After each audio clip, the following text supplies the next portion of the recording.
Do you ever feel stuck in the rat race? Life doesn't have to be that way if you're willing to put in the work. In Bigger Vision, Chris Garrison helps you discover the keys to abundance, freedom, and personal growth that let you live the life of your dreams. And now, here's your host, Chris Garrison.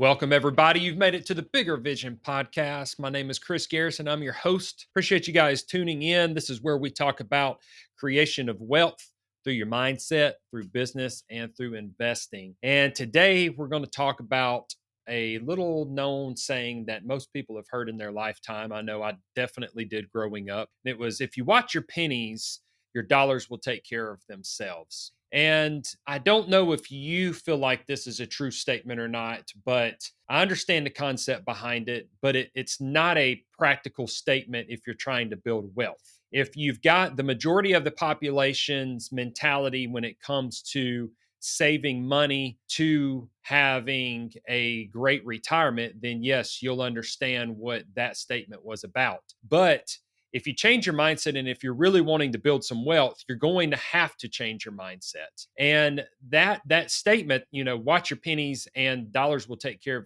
of themselves, is simply it's a saver's mentality. It's a scarcity mentality, like there's not enough, so you got to make sure that you hang on to what you do have. It's that coupon mentality of, I'm going to go to the store and buy this particular product, and I'm going to buy 5 of them because I get a discount. But what we don't take into consideration is, what are you doing? What is the cost of the opportunity? So let's say that you do go and you buy 5 packs of toilet paper. I don't even know what toilet paper costs. So 5 packs of toilet paper for $25. Okay. You realize that you've got them for $5 each, and you're the only one at your house, and these were packs of 36. And how long is it going to take you? How long is that money actually going to sit in your cabinet in the form of toilet paper before you get the chance to use it? See, a producer's mentality is, instead of buying mass quantity that's going to take forever and have your money tied up because you were able to save $1.50 on each individual package, they're saying, what can I do with that other $20 that is going to be stored up in this toilet paper over the next 4 to 6 months? And that's what we've got to start looking at, is the opportunity cost and the value of something that we purchase, the value of anything. Every single thing in your life has a cost. There's an opportunity cost, there's a relationship cost, there's a cost of doing business. You just have to understand that whatever decisions you make, there is a cost. And the question is, are you able to get a profit higher than what the cost is? Are you able to get a return higher than what the cost is, which equals a profit? So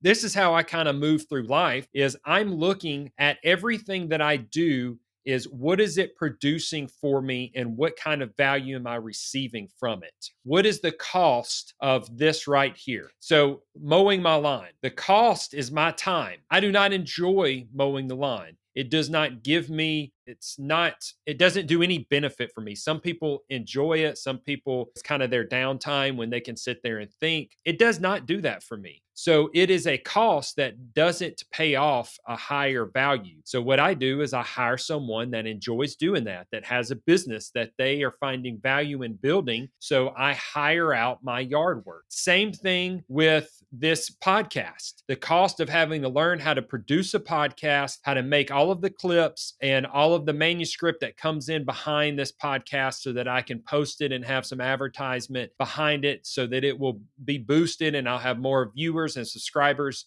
That cost me to have someone else do that, but that would drain my time because that's something that I don't enjoy doing. Now, I do enjoy recording it. This right here, making the raw audio and uploading it into a Google Drive, and then they take it, they spice it up and make it sound and look great, the intro, the outro, and everything that comes along with that. So I pay someone, there is a cost, but the value, what I receive back, is much greater than the cost, because now I'm getting known to more people. I'm helping individuals increase their mindset. I'm helping individuals move past and hopefully change their lifestyle and their financial trajectory. Hopefully put them in a position to where they're no longer in the rat race and they're no longer having to work for money, but money starts to work for them. These are the things that you've got to sit and think about when you're moving through life. What about the cost of the people that you hang around and the influences that they bring into your life?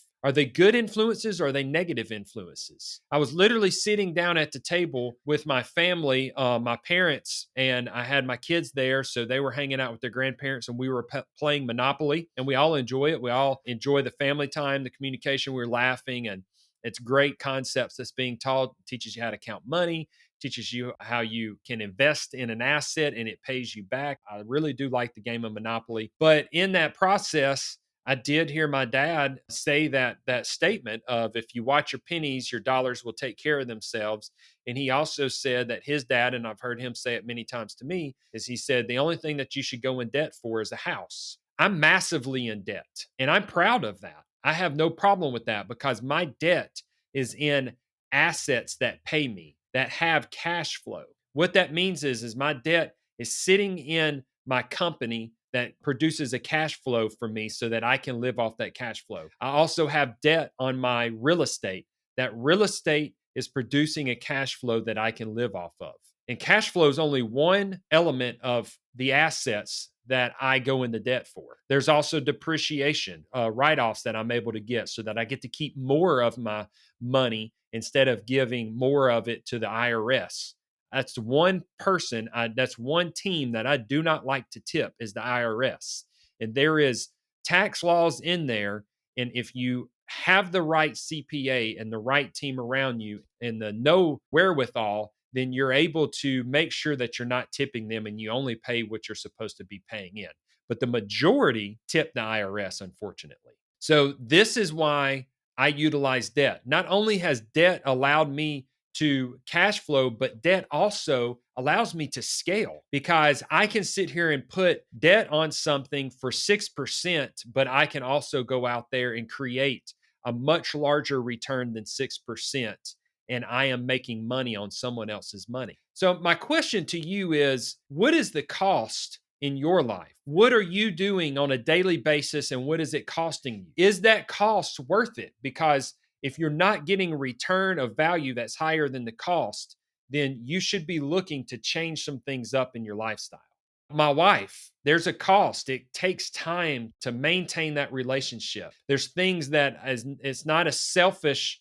You're not going to have a healthy relationship if you're constantly selfish in it. So I have to do things that are selfless, and that is a cost. But the return on that investment is much higher because now I have a wife that loves me, that supports my efforts, that's there when I get home, that's there when I leave, that goes to work with me, actually works in the companies with me and supports my dreams and visions for them. And we have the same vision and goals in life. These things are the return on my investment in time and effort towards that relationship. Same thing with my children. Same thing with my team that I have at my companies. The same thing when it comes to if I invest in clothes, in food, whatever. I mean, if you're going out and you're looking at the savings you're getting at a fast food place and you're going there because there was a coupon for $5 biggie bag or whatever, yeah, you might save a few bucks, but what are you really saving? Because you're not doing anything but hurting your health. Now you've got a bunch of fake food with a bunch of fake ingredients that are dragging your energy level down. Where if you would have spent the extra money on the better food, then you would have had more energy to produce more income for yourself. The problem right now most people have is it's not that they don't have enough money, it's that they're not producing enough effort to produce more money.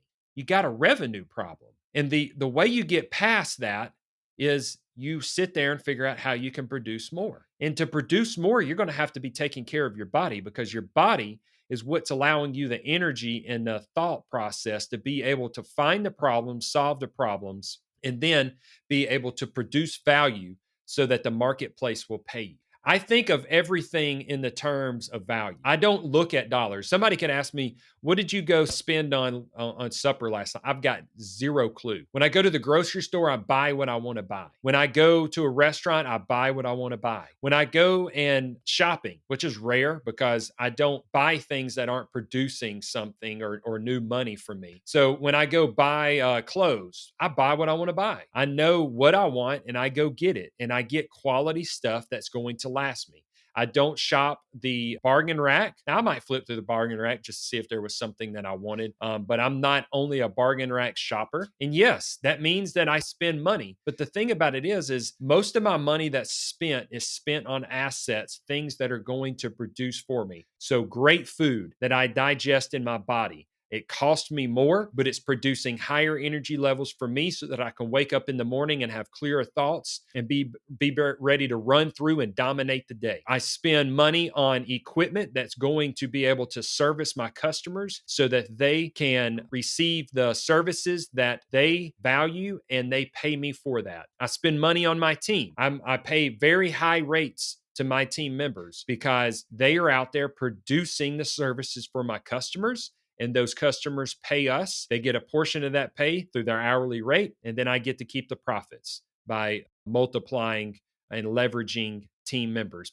other people's time. And that's what it's all about. All of us are mules at some point, and all of us should be magicians at some point. The question is are you always a mule or are you a magician at times? That's what my mentor, Mark Evans, has a book about. We're all in a position, but if you're going to be muling, you need to be muling in what you enjoy doing, what your unique ability is. And if you're going to be spending money, if you're going to be spending time, you need to make sure that you're getting a higher return. I mean, you can even take it back to before we had money when we used to barter on a barter system. Someone always walked away with more. So, for instance, if I had a bag of rice, you had a chicken, and I needed some meat, but you needed some grains, and we traded because we saw equal value. I walked away greater than what I traded because I valued that chicken more than the bag of rice. You walked away greater because you valued the rice more than the chicken because that's what you needed. It's the same thing with money when we trade money for a service or for a product. We should be walking away winners because it's bringing value to our life. That's why it's a ridiculous concept to bargain shop, and that's the reason you would go shopping. Now, if there's a coupon for something you were already going to buy, fantastic. All for that. But if you were sitting there clipping coupons and saying, okay, I'm going to buy this, I'm going to buy that, and I walk in your house and you have this storehouse of goods sitting in your pantry, all I see is money that could have been reproducing and making new money. Instead, it's sitting there giving you a false sense of security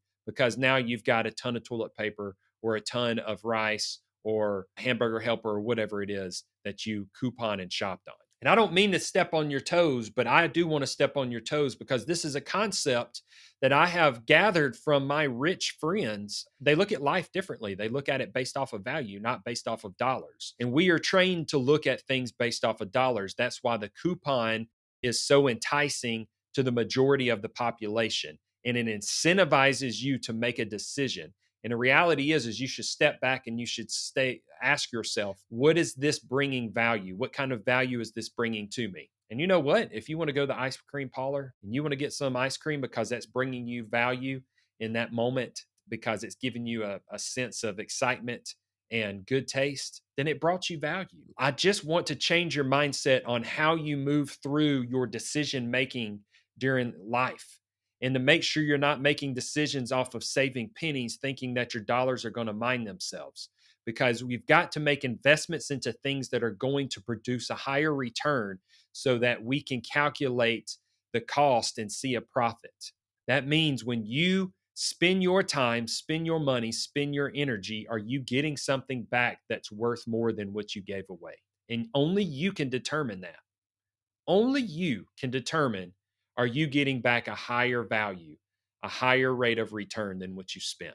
This is a topic that most of the time we don't think about it because we have so many influences in our society that just pushes us towards focusing on the dollar. But when you get around high achievers where they do have money, that's not where the focus is. And I want you to change your focus early on. Do you need money? Yes.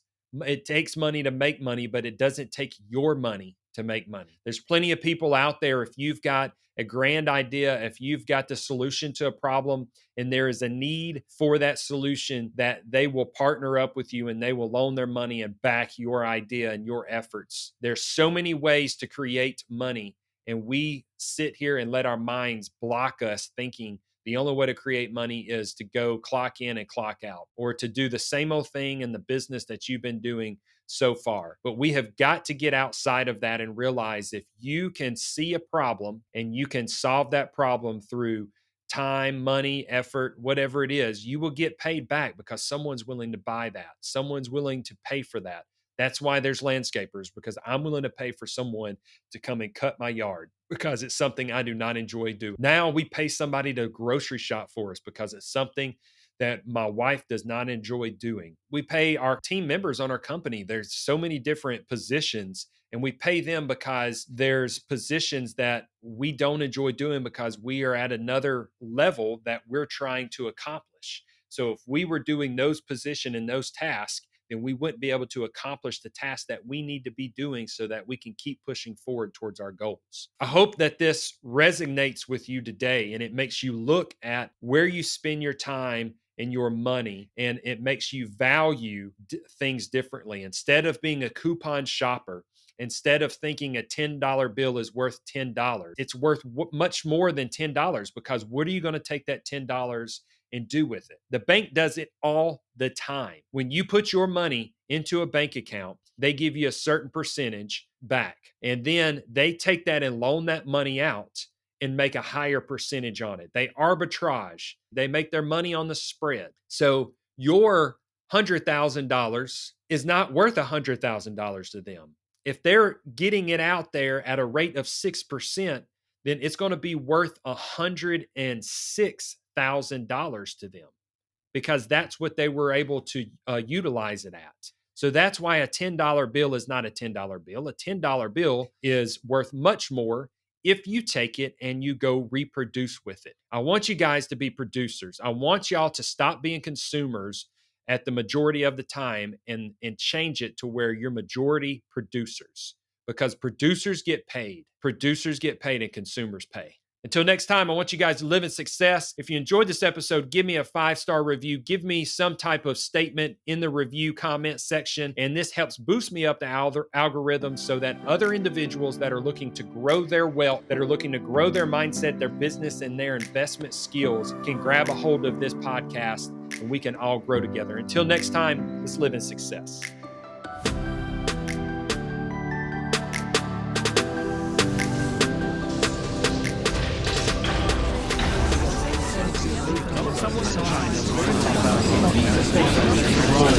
This program is brought to you by thepodcastfactory.com.